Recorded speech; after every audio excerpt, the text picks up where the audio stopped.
Hello, I'm Toycat and welcome back to the second channel video. So a lot of people like to follow politics kind of like it's a sport, and although I think this is a bad idea for your home country, I recommend that if you follow the politics in your own country, that you do so in a well-informed way. However, a lot of people don't just watch their own country's politics, like mine in the UK for instance, but a lot of people like to watch that of the US, and the US has a big presidential election every 4 years. It's a big deal, you know, oh it's crazy, there's like a celebrity and he says crazy things, he's the president too. That's fun to watch, but it's only every 4 years, so if it's 2019 and say you're the UK where there's no giant elections, say you're in the US where there's no giant elections, what country should you follow if you want to get involved in some team sports, you want to see some crazy things happening? And that's what today's video is all about. 4 elections you should watch happening this year, 2019, and perhaps happening sooner than you think, because the crazy thing about Canada's election is Canada's election could happen at any time. So Canada uses the same system as the UK and many other parliamentary democracies where the leading party can call an election at any point before 5 years. So the latest the next election can be is going to be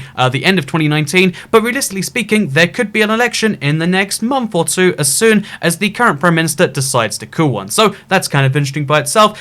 Here is what the current seat map looks like, and I think just by itself, yeah, again, just seeing the map of Canada and seeing the stuff, it already inspires a bunch of different stuff, so let's talk about it first of all. Well, first of all, Justin Trudeau is quite famous internationally, you know, like off the, you know, giant leaders. I feel like off the major world countries, he's one of the more liked leaders, but again, I feel like there's a big faction both within and outside of Canada that isn't a fan, and the biggest thing to me is the fact that really, like, you know, I don't like this idea of dynasties where because his dad was a huge, you know, if you don't know, Pierre Trudeau was one of the kind of founders of a lot of modern day Canadian principles, you know, I don't think, you know, he did a great job in a lot of different areas, as you might expect from a, you know, English speaking person, any non-francophone Canadian isn't going to have some problems with Pierre Trudeau, and Justin Trudeau kind of just showing in there being like, hey, I lead the same party and I have the same name is a big thing for a lot of Canadians. And the funny thing about this is you can see right here, like, wow, last election he won by a lot of seats. The interesting thing about Canadian elections is because there always seems to be a split opposition, what tends to happen is the leading party gets a bunch of seats. So before the Conservatives under Stephen Harper destroyed,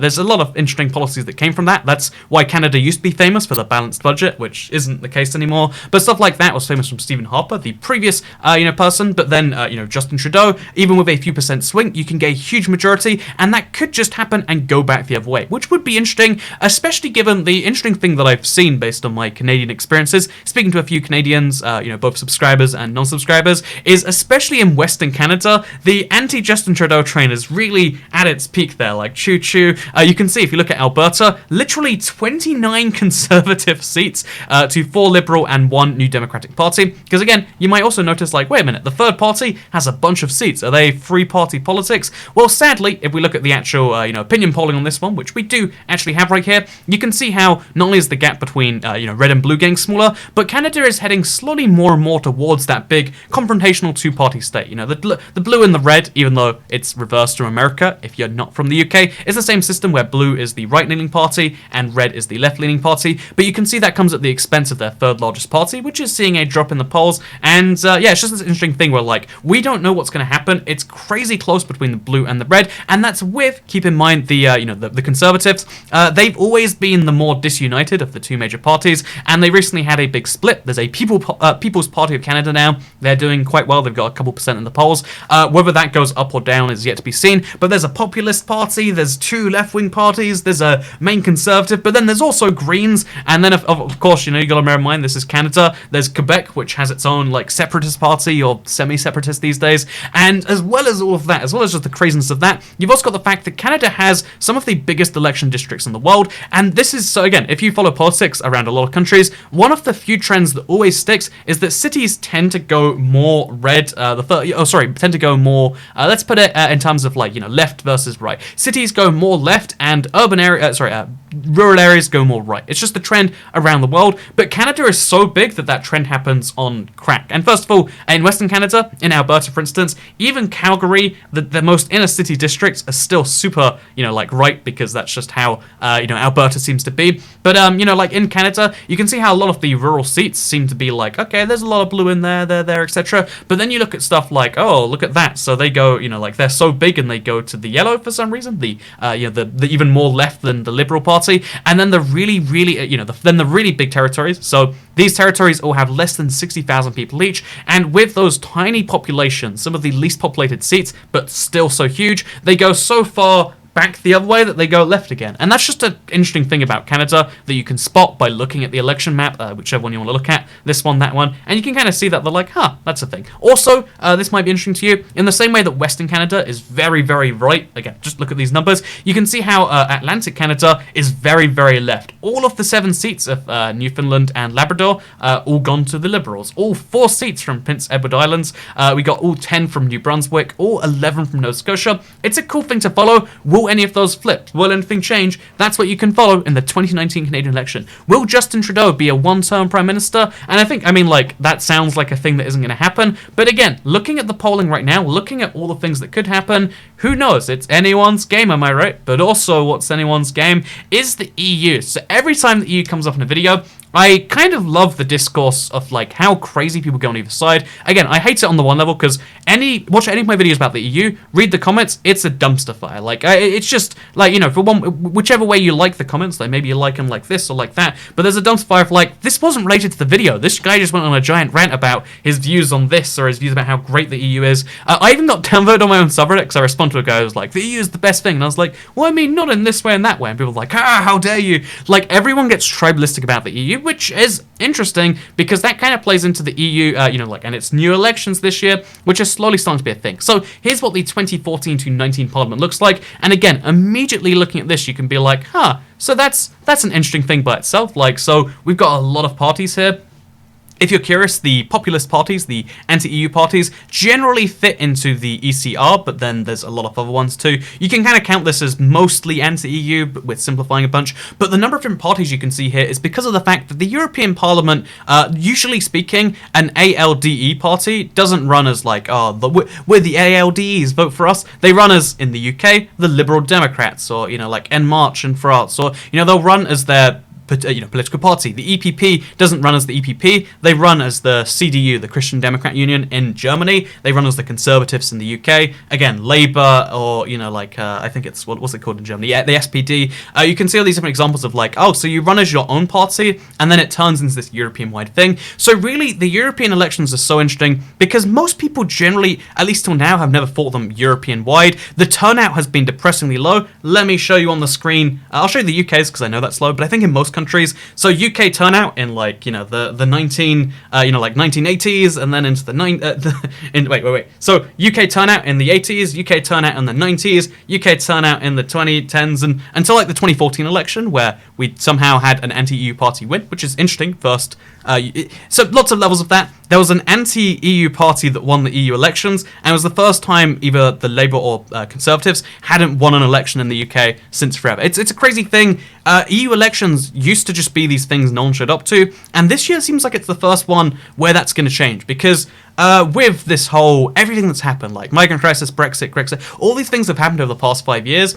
Those sort of issues have led to people being a lot more anti-EU. So there's going to be a huge rise in the populist right, but there's also going to be a rise in the in the pro-EU camp. Again, the way I used to describe the EU is people either were not fond of it or didn't really care about it. Now it seems people are a lot more charged on both sides, and I want to see how that plays out. Also, this is where it gets even more crazy, because, it's interesting enough by itself that people are contesting, it's starting to be contested almost on an EU-wide level. Like, it's important, that, the biggest party gets this or that, even though there aren't that many great reasons, the EPP is the biggest party, but how much does that really help them? Not too much. It's a very interesting parliament. The European democracy is not the most direct, transparent, or easy to understand. There is, some power of this body, but it's kind of weird and indirect. But as well as, okay, so that's going to be confusing to follow. There's also the fact that the UK is going to leave before the election. The elections are in May of 2019. The UK is meant to leave in March of 2019. However, again, this is a big up for review. It'd be a huge legal case if it happened.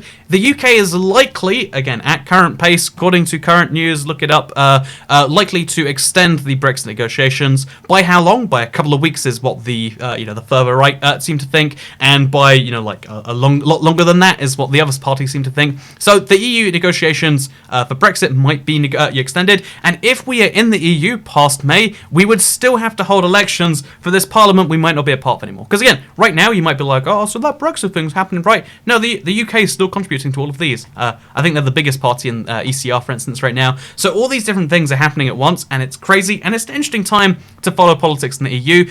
Following the EU election is going to be hard. It happens in so many different member states. It's not even that fun, and the biggest party doesn't have much power, so it's not that exciting to watch. But the levels of seeing how much does the populist right rise, what happens with the UK, because big things like that, the seats are going to change if the UK is not there. If the UK is there, that's a huge, again, democratic question to be raised. There's a lot of things happening in the EU, and you want to be following it. But you know what's almost as exciting as the EU? Australia. You notice how all these countries involve the English-speaking world in some way?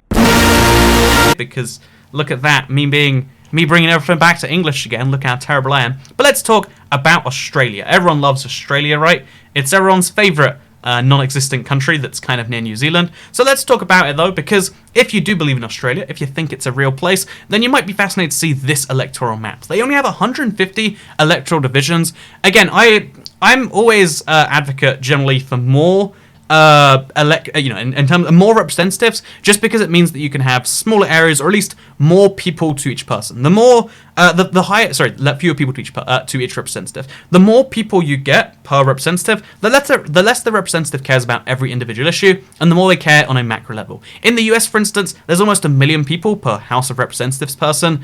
They don't need to care about people, they just get finance. It's a whole huge issue there because they have too many people per person. You see that in the EU to some extent, you see that in all these different countries, but Australia has gone the opposite route, just like, let's have fewer people, reduce the cost of politics, and in exchange for that, they have pretty large boundaries. Look at this one seat right here, and then look at how these few cities have so many more than this huge area, because Australia is a very urbanized country, or at least it's very non-ruralized, maybe that's a better way to put that, and that very few people live outside the major cities, which is why they're all zoomed in like this. It's an interesting map to look at by itself. Look at the size of these. Notice how there's a Liberal Party, but it's liberal in the international sense, not the American sense. So liberal generally means it's a weird mixture of almost libertarian, laissez-faire, but mixed. It means centrist in a lot of parts of the world, and that's kind of what it means when it comes to Australia. Although in Japan it means quite far right, but not quite far right, but it means right in Japan. It means centrist in Europe. It seems it means left in the US. That's what I love about terms. They kind of mean nothing. But we've got a Liberal Party, we've got a Labour Party, we've got the National Party. There's lots of other different parties. It's a crazy whole thing.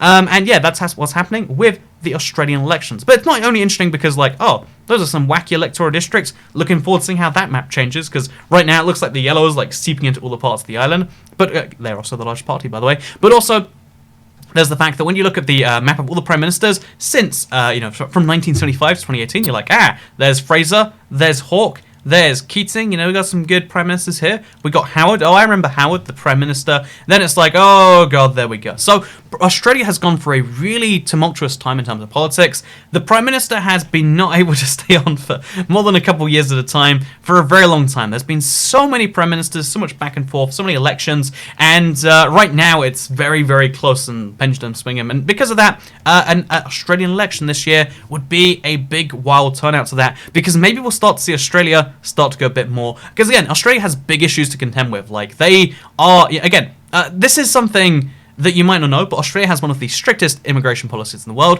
A lot of people say well, that's a sign for everyone, but then you look at the region of the world they're in, you're I can see why an island of 20 million people being surrounded by the most populous part of the planet and being one of the most developed, highly high GDP, high wealth countries, I can see why a lot of people might want to come there. So that's a big issue that they have to contend with. It's one of the demographics in Australia change all the time. How do you deal with that? That's a question Australia has to answer. That's a question I'm curious to see, because every time I read about Australian news, it's as it turns out, looks like we got a brand new prime minister again. And it's I just gotten used to saying Turnbull was a guy, and then there's Abbott before that. Oh, everyone hated him. Oh, Abbott's is Abbey or something, an Abbo. I don't know what people said about Abbott, but people didn't like a lot of these prime ministers, and it's man, if they're in that short, how can you like or dislike them? It just isn't enough time internationally to form an opinion. But maybe after this, we'll have Australia get it together, have a prime minister that I can have an opinion on, like Justin Trudeau, or I don't know, like Juncker or whoever else. So with that said,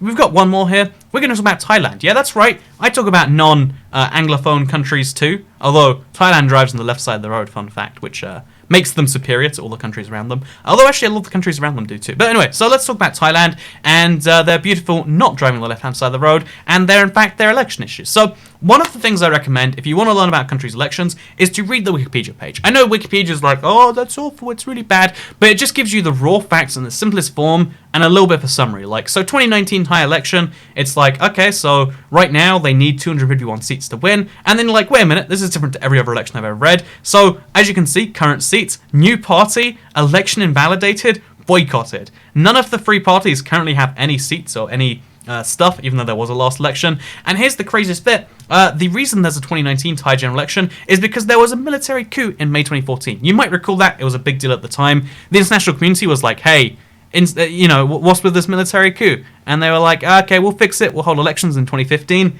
Well, it's 2019 now. They kept pushing them back. But 2019 is going to have some Thai elections. And they're crazy not only because of the fact that there's literally been a military dictator, basically. I'm simplifying. But there's been a military man in charge all this time. But he's actually also quite popular. A lot of people like the independent military man. But then there's going to be a woman prime minister if the more likely to win party also wins. But then the third party, here's the crazy thing. Let's bring it back to the English world again. The guy from the Democratic Party, he was born in England, actually. He went to Oxford, and he's been Prime Minister of Thailand before. This is a wild election on a lot of levels, and then to make it even crazier than just like, so, military coup, royal monarchy that actually has real powers and real enforcement and does use those powers, but then on top of all of that, guess what? Thailand election 2019, princess disqualified from prime minister's bid.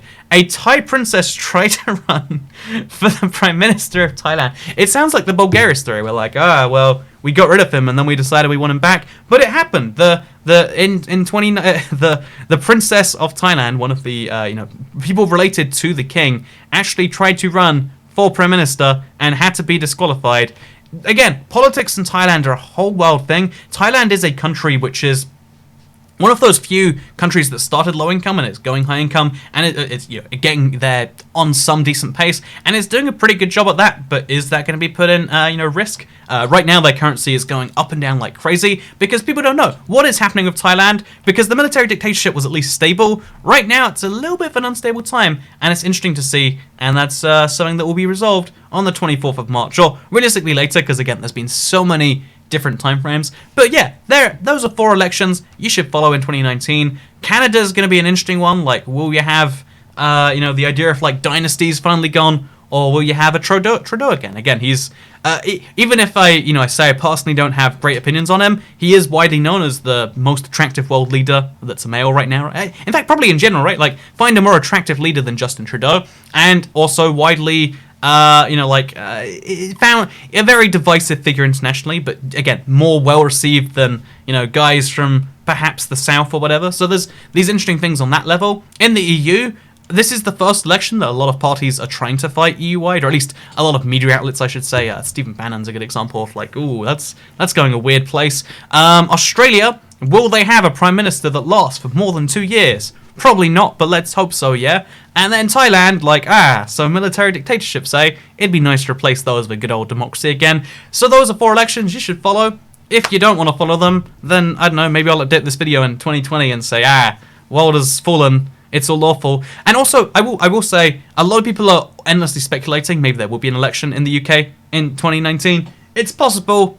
Just not, I wouldn't say it's likely right now, or I mean, like, you could speculate likely. In my head, it's been likely for a while now. I don't think there actually will be an election, whether a referendum or a general election, especially not a general election, but the UK is technically on the maybe it's happening there too list. So yeah, with that said, I hope you did all enjoy today's video.